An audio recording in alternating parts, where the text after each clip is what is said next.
Take fluoridation, the process of adding the chemical fluoride to drinking water. If you have access to public water supplies, you hold the power to intoxicate mass populations. You therefore hold the power to commit genocide. It's an essential. We all need water, and to put something in our drinking water, in my opinion, is absolutely criminal. The debate about fluoride has raged for nearly 60 years. Fluoridation has even been called a communist plot. Its role is still a hot topic.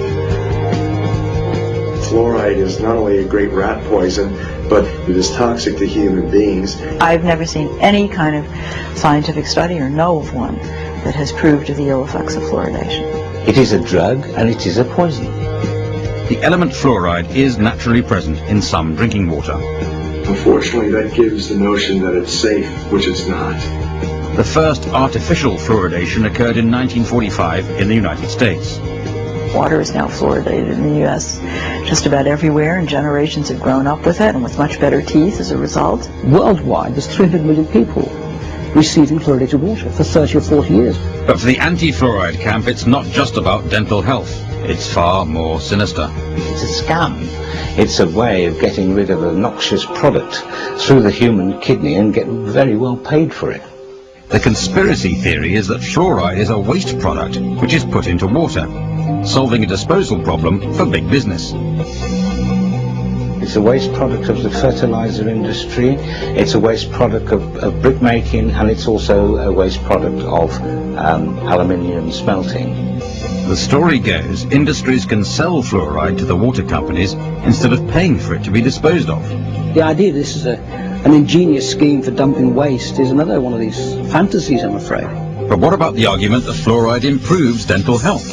There's substantial evidence that this is true, but some dentists argue we're getting too much fluoride. I cannot understand why they should want extra fluoride in water when we know there's an awful lot of fluoride in toothpaste and people are probably getting poisoned by their toothpaste.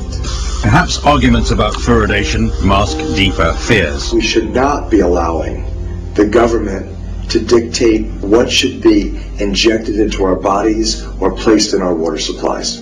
If they are prepared to do this, and really unscrupulous government could be prepared to put some other kind of mind-altering drug into the water, why don't we put Prozac into the water and vote for the same government year after year? More than 1,000 scientists and medical professionals from across the world have banded together to warn us that even in its most diluted form, fluoride is still a poison and can harm your health.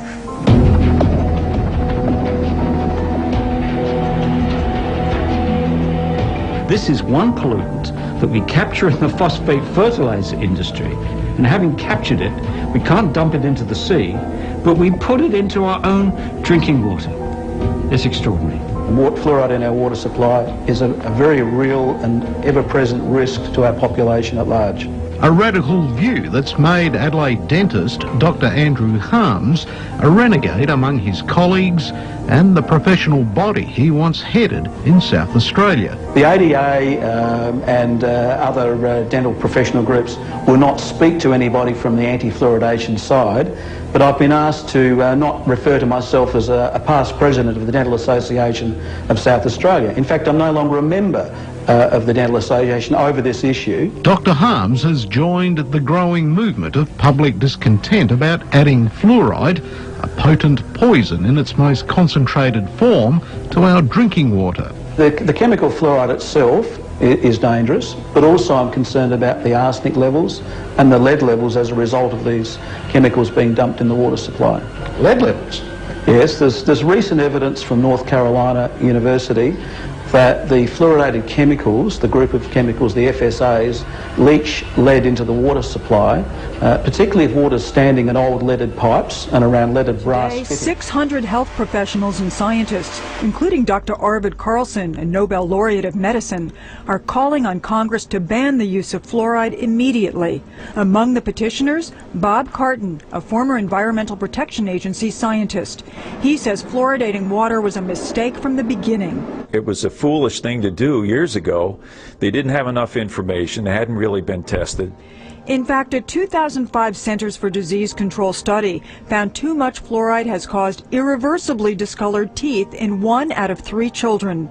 And a major report by the National Academy of Sciences says toxic levels can lead to severe, permanent pitting of the enamel in children. Fluoride can also build up in the bones to cause pain, stiff joints, and skeletal abnormalities when they get older. It's a cumulative poison. It just gradually builds up and it gradually causes harm. But the EPA isn't about to make any quick decisions about the Academy's finding that toxic levels of fluoride must be drastically lowered. We take their recommendations very seriously. We also have a commitment to get additional information and validate it and work with other public health authorities. Last November, concerns over excess fluoride prompted the American Dental Association to warn parents not to mix baby formula with tap water during an infant's first 12 months. For males less than 20 years old, fluoride level in drinking water during growth is associated with an increased risk of osteosarcoma. But according to Cook, Dr. Douglas dismissed any link when he presented this final report to the National Institutes of Environmental Health Sciences. So let's make sure we're clear on this. Fluoride, it is in tea, it's in coffee, it's in water, it's in bread, it's in toothpaste, but it's actually a poison, right? It sure is, and here's the quickest evidence. Go to your bathroom and pick up your toothpaste, and you'll see a warning that if a child swallows more than a pea-sized amount of toothpaste, call poison control. 66% of United States residents' public water is fluoridated. It is known to have tremendous effects on bone cancer, joint problems, bone weakness, lowered estrogen and testosterone levels, and dental fluorosis, which is yellowing of the teeth and pitting in the enamel. Wouldn't it make more sense to enhance public water with vitamins which are meant to be ingested to promote overall health, rather than putting such a toxic chemical in our water with a bogus explanation that it will improve our dental health? We now know that fluoride causes more dental problems than it solves. Something doesn't seem right about this.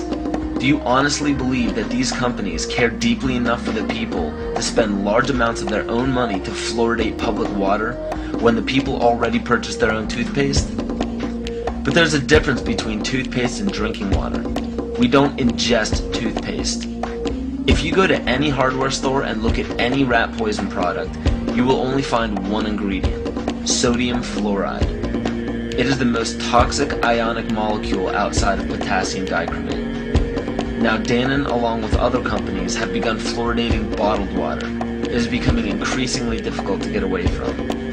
And the fact that fluoride is also used in many prescription antidepressants shows that it eliminates aggression and motivation in people. Fluoride, to my knowledge as a physician, has absolutely no biological benefit whatsoever.